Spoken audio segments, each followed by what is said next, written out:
Pentagon Press Secretary John Kirby there. We thank him for joining us. Energy security, of course, has been at the center of this entire conflict. And joining us now from a very energy-rich state, Louisiana, Senator Bill Cassidy. Senator, welcome to you and welcome back to Fox News Sunday. Great to see you.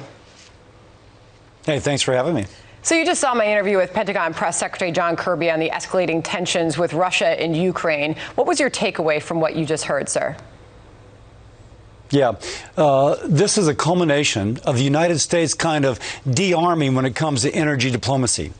Think about it, less than a year ago, under the previous administration, we were not only energy independent, but poised to have the ability to make the EU energy independent.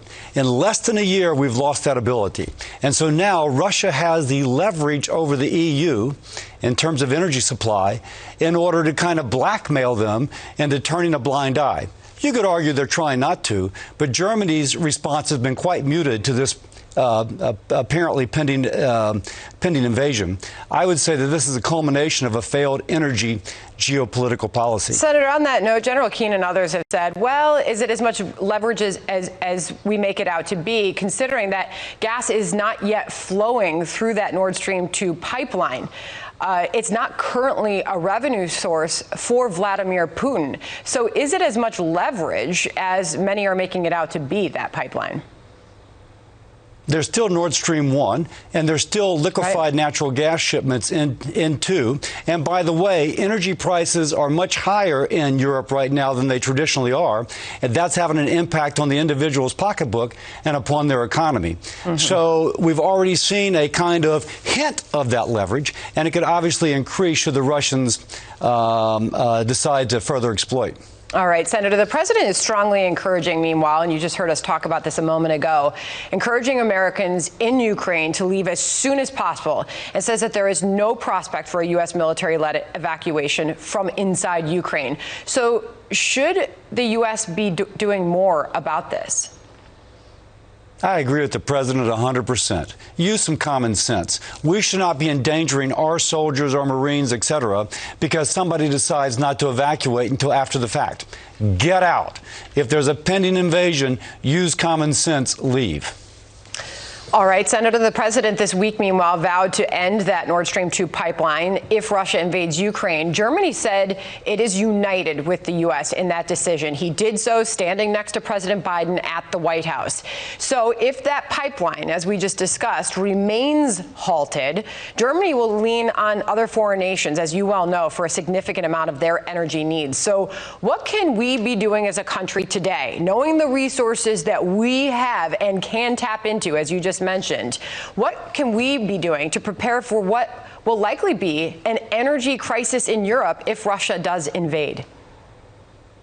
We must resume using America's resources, ramping them up in order to provide or replace that which Russia would provide.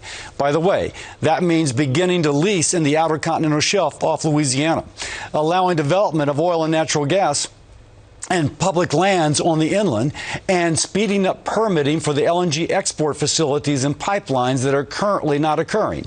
It could also include, by the way, permitting for the renewables to be able to ship their electrons. Right now, this administration is putting in amber the ability of the U.S. to expand its energy supply. That's why we're paying more for gas and natural gas. It's why the EU is. We have to ease that, not only for ourselves, but also for the EU. Your home state of Louisiana, sir, provides more natural gas exports than any other U.S. state.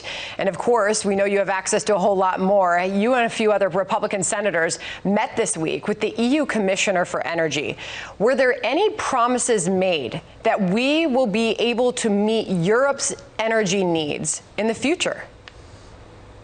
Senators cannot promise if the administration slow walks everything by every means possible to decrease U.S. energy production. Now, the administration can take laws that are on the book, interpret them in such a way, sometimes in direct conflict with the stated means of the law, to slow down production. That's what this administration is doing. They're doing it in the name of lowering carbon intensity, so now Germany's burning coal instead of natural gas. Not only are we getting more carbon intensity, but we're also putting our European allies at threat of economic downturn and allowing them to be leveraged by Russia. This administration's energy policy is a failure in terms of the climate, in terms of national security, the economy, in terms of you name it. Senator, I want to move on to the great mask debate. We saw a lot of it this week. And indeed, this week we saw Democrat and Republican governors alike either dropping or winding down their indoor or school mask mandates. In your state right now, Louisiana, the governor has encouraged mask wearing there, but says schools can opt out of masks as long as the schools follow CDC quarantine guidelines. Yet the CDC and the White House are still recommending wearing masks in high transmission areas. I want to show you a map of Louisiana. Department of Health provided this. It indicates community risk right now is very high all over the state. So should kids be wearing masks in Louisiana schools, sir? We have to follow the science. If the science says that mask is only of marginal benefit, but that the cost to the child is of more than marginal cost, then we have to follow the science. And I'll just say that because clearly what has happened over the last year, children have suffered from being locked out of school and some say from wearing the mask. Let's follow the science. I'm a doc. That's what I believe. That's what we should do. And that's what makes you a very unique senator, right? Having that MD. We've seen some major battles playing out over who has final say on mask mandates for the children, schools or the governors. In your home state, school mask mandate decisions are left up to local school districts. Is that the right approach, Senator, or should governors be able to supersede local authorities, as we've seen recently in states like Virginia? I'm a conservative. I think that he or she who governs closest to those governed governs best.